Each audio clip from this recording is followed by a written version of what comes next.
Rusun Cinta Kasih Seci di Muara Angke dibangun tahun 2004 setelah mengalami relokasi bangunan dari bencana banjir Kali Angke. Semua warganya pun berpindah tempat tinggal di rusun yang telah diresmikan.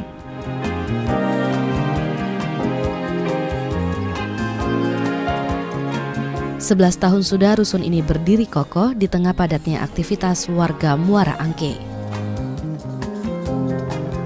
Pemandangan pagi ini pun terlihat menarik saat saya memasuki kawasan rusun ini.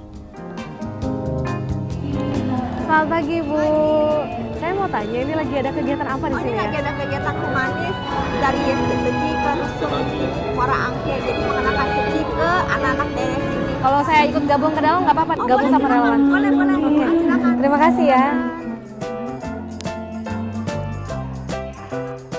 Banyak anak-anak yang terlihat sedang mempelajari budaya humanis dari para relawan yang berbaju biru putih.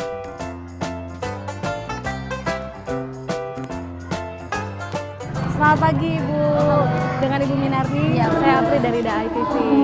Ini kalau boleh tahu ada kegiatan apa nih pagi ini? Oh, hari ini ada pelajaran budi pekerti atau budaya humanis di Rusun Muara Angke.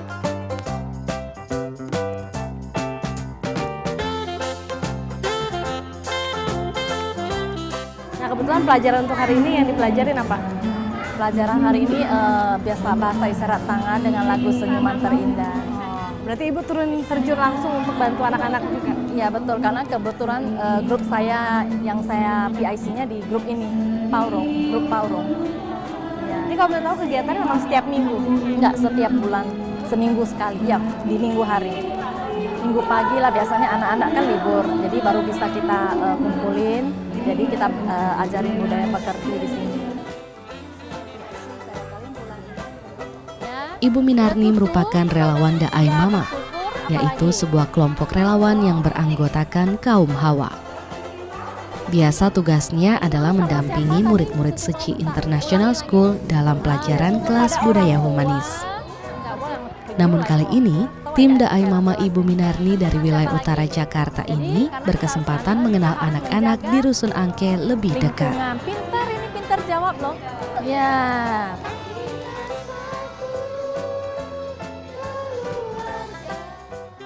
Nah, kalau lihat tadi mengajarkan budaya humanis tentang Seci ke mereka, melihat antusias mereka sendiri seperti apa, Bu? Bagus, mereka cukup antusias. Tadi saya sempat ajarin yang ini, dia lagi ya sekarang juga lagi belajar terus dia. Ada ketemu kesulitannya sendiri? Kesulitan sih enggak ya, mungkin perlu latihan yang banyak juga sih di sini. Kalau mereka kayaknya seneng sih dengan lagu-lagu gitu. Sebelum-sebelumnya sih diajarin itu keterampilan tangan juga, kayak melipat kertas atau apa gitu. Nah yang hari ini kan tahun baru ya, gini mulai ada pakein kartu. Itu dulu kan nggak ada, dulu anak-anaknya timbul tenggelam gitu kan. Nah sekarang pakein kartu, kita stempelin stiker, siapa yang datang distempelin gitu. Jadi kita jadi tahu anak mana yang datang, anak mana yang enggak gitu.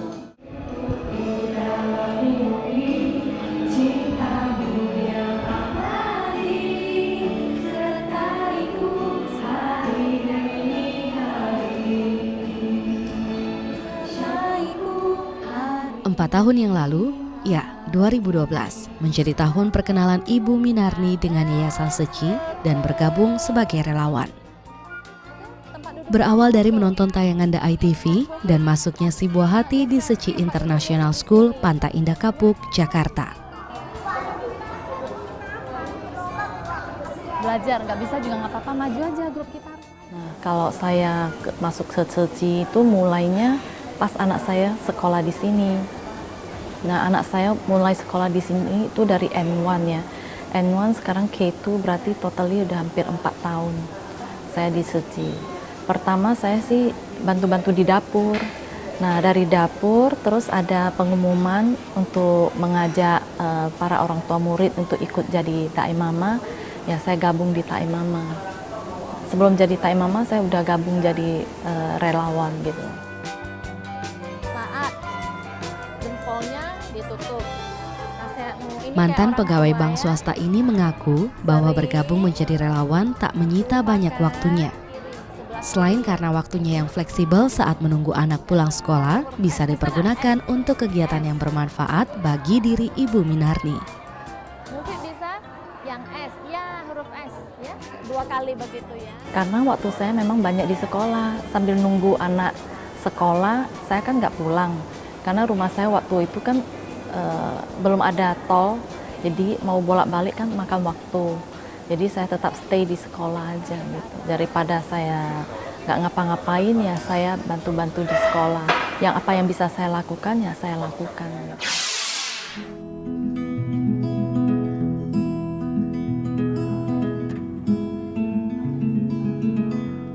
Wanita 47 tahun ini pun apik dalam mengurus pekerjaan rumahnya sebagai seorang ibu dan istri. Keluarga tetap menjadi pilihan utamanya sebelum berkegiatan di Yayasan Seji. Ini pun yang menjadikannya mendapatkan dukungan dari pihak keluarga. Suami sebenarnya tidak melarang saya melakukan kegiatan suci. Cuman yang penting itu, poin penting dari suami itu, yang penting bisa membagi waktu antara rumah tangga sama kegiatan sosial. Jadi selama tidak mengganggu waktu di rumah, dia tidak masalah.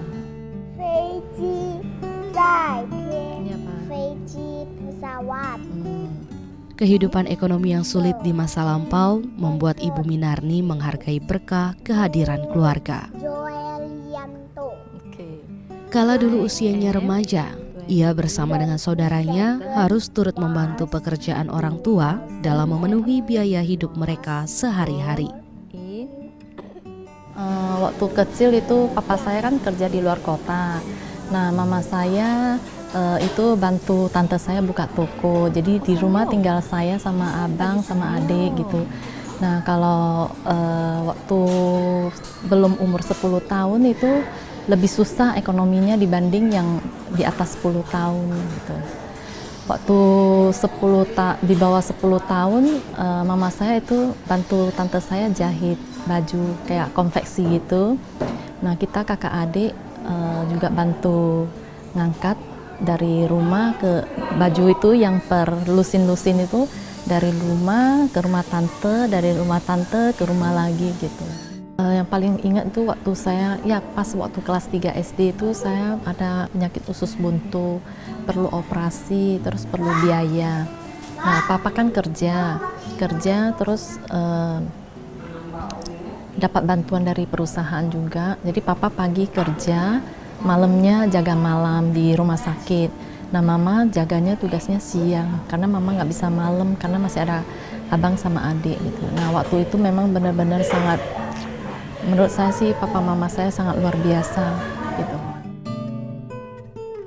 Menjalani tanggung jawab sebagai seorang dai mama dan relawan di Yayasan Seji membuat Ibu Minarni belajar mengucap syukur atas berkah yang dimilikinya sekarang.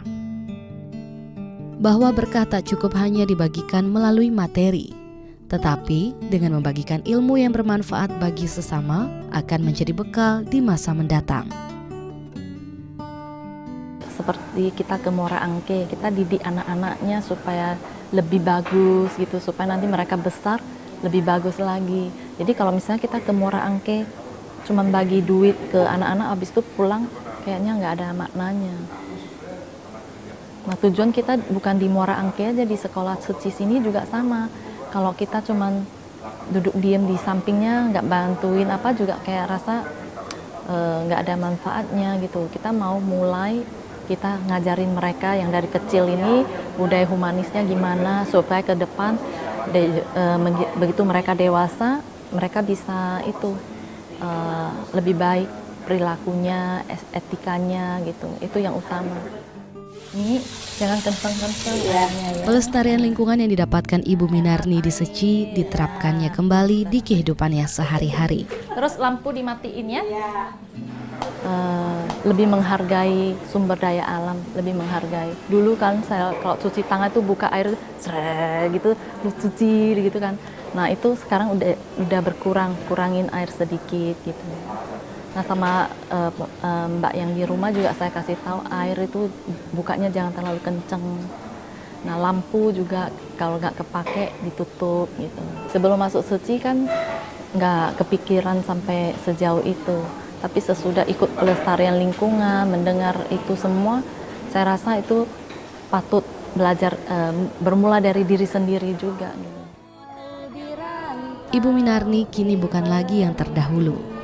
Kini, ia sudah yakin memantapkan langkahnya untuk bisa berbagi dengan sesama. Ia meyakini kehidupan ada untuk melakukan kebaikan dengan memanfaatkan setiap kesempatan yang ada dengan baik. Dari Ibu Minarni saya belajar bahwa tak perlu berpikir dua kali untuk melakukan kebaikan. Jika bisa dikerjakan, maka tak perlu ditunda dan dimulailah dari diri sendiri. Kalau kita udah terlahir jadi manusia itu kita harus memanfaatkan setiap waktu yang ada, genggam setiap kesempatan yang ada. Mau berbuat kebaikan, mau melakukan yang lurus-lurus saja gitu. Jadi kita nggak punya pikiran mau macem-macem atau apa gitu.